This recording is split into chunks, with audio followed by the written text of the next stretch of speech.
All right, so Twisted Metal Season 2 is upon us, and where we were left off last, you were separated from John and you found yourself surrounded by the dolls. So what can you tell us about where we find Quiet at the beginning of Season 2? Quiet's journey in season 1 was really like a revenge story. She was revenging the death of her brother, and when that kind of closed its chapter, she was looking for, well, what's next? What am I going to do in this world? And since she's been separated from John, like you said, she's kind of captured by the dolls at the end of season 1. I think season 2 shows us that she's kind of made a home, like a makeshift home within the dolls community. Honestly, probably where I would go if there was an apocalypse. I'd be with all the badass ladies. And that's what Quiet has done. I think she's kind of looking for how to make the world a better place in her own way.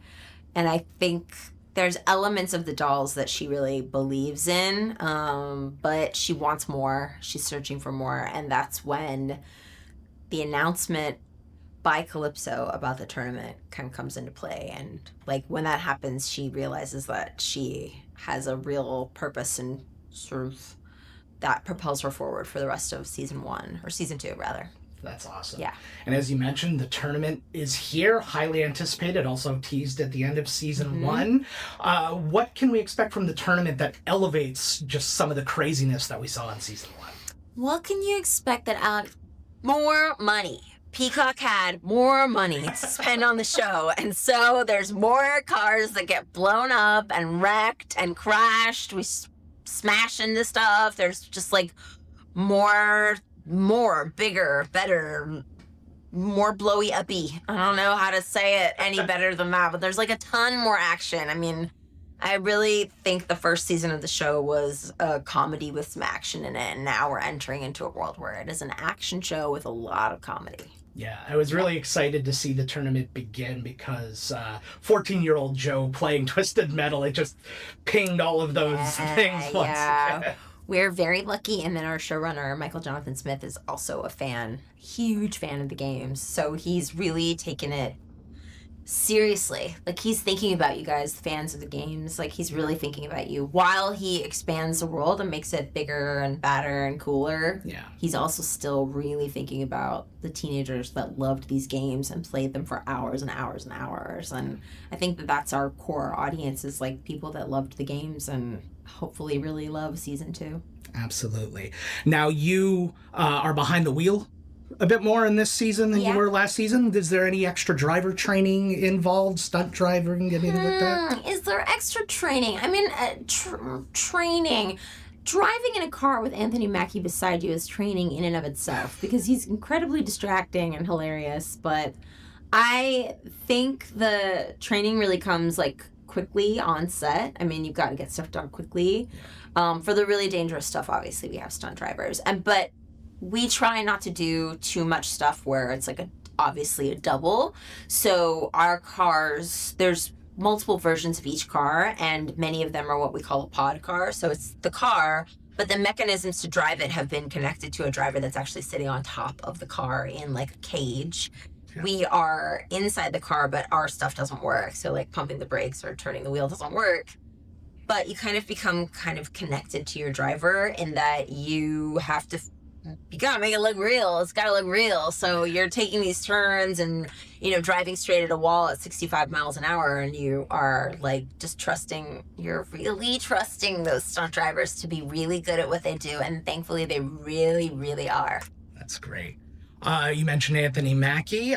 You guys had fantastic chemistry in the first season. What's it like being back on set with him?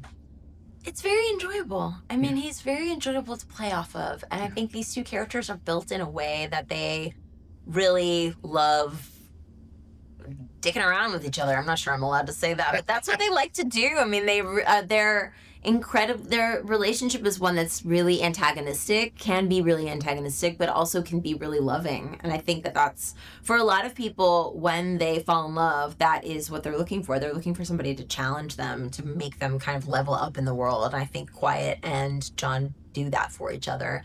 And hopefully I do that with Anthony. I don't know what he was going to say, but he does make me level up as an actor. I have to be I have to be on top of my game. And I hope, I mean, I challenge him to be more funny because sometimes his jokes, they don't land. And I'm happy to tell him, like, well, it wasn't as funny as it could be. I don't know if he likes that or not, but I think he's charming in this season in a way that I think is really honest and real. You see a lot of John's journey in this season. You see him, like, reconnecting with his sister and, like, what's that going to be like and how does he feel about it and what's his relationship to her? Are they enemies? Are they friends? Do they really know each other? I mean, it's been a really long time since they saw each other. He didn't even know she was alive, you know? Like, there's all this stuff. So it's really fun to see the way that it plays out. That's awesome. A show like this, it's based on a video game. It's set in the apocalypse. It gives everybody a chance to take really big swings in terms of storyline, in terms of set pieces. What is it like going on set day to day and just going, okay, this is what we're doing today, let's go? It's amazing. It's really, really thrilling and amazing and challenging and wonderful. There were days where you would walk onto the set and it was, I mean, I can't give stuff away, but, like, we would walk onto the set and be sort of beside ourselves with how cool it was and how neat it was to be, like, living inside this thing. There's a couple episodes where I'm with Patty Guggenheim and Lisa Gilroy, who are playing Raven and Vermin, and the three of us would, you know, between takes, we would just be, like, grabbing each other's hands, like, I can't believe we're here doing this. It was so fun. It was just, like, fun, challenging, amazing also to see what could be built on these sets, what could be built in, I mean, we shot all of season 2 in Toronto and in and around Toronto, but, like, it was really incredible to see how the artists that are working with us, how they created these worlds that looked like, I mean, straight out of games. Like, they looked like they could be, like, a level of a game that you unlocked, you know? It was really, really, really cool. That's great. Yeah. Now, you've had the opportunity to play some pretty good badasses on big screen and small, but you always manage to have some vulnerability within the character. How important is it to you to play characters that aren't so one note and are fleshed out and human like that? I mean, the vulnerability from my characters really comes from, I feel like the vulnerability from the characters that I play comes from me just being weak and a real baby about stuff. I don't know that I think about it. I don't really plot it out or anything, but I mean, nobody's a true total badass, you know, like, even, I don't know, I'm just trying to think of, like, the most badass of the badass characters, but even they all had soft sides. It's like, you're even robots have a human side, you know? I mean, like, it's impossible not to imbue these people with heart and vulnerability because you're trying to make them real, you know? You're trying to make somebody feel like, to someone that's witnessing your work, you're trying to make it feel real to them. And so, like, what can you do other than, like, think about all the things that are real, right? Like, when Quiet is, like, thinking about John, it's really difficult because, like, she's falling in love with him. And so, like, I mean, why else would you get behind the wheel of a car or, like, sit, you know, alongside someone in this world if you didn't absolutely trust them? And so it's really hard to trust another human being. It's incredibly hard to trust another human being in regular life, much less, like, when, you know, other cars are shooting at you and you have to shoot back. I mean, it's pretty, the stakes are high. They're very high. Awesome. And I think I got time for one last question. If Stephanie is in the apocalypse, what is the road trip music that you're listening to keep yourself level? First of all, if Stephanie's in the apocalypse, she's not going to survive very long. You know what I mean? The girlfriend likes to get her nails done. I like a soft pillow for my head. But if I had to have, like, one album, it would probably be, like, Led Zeppelin 1.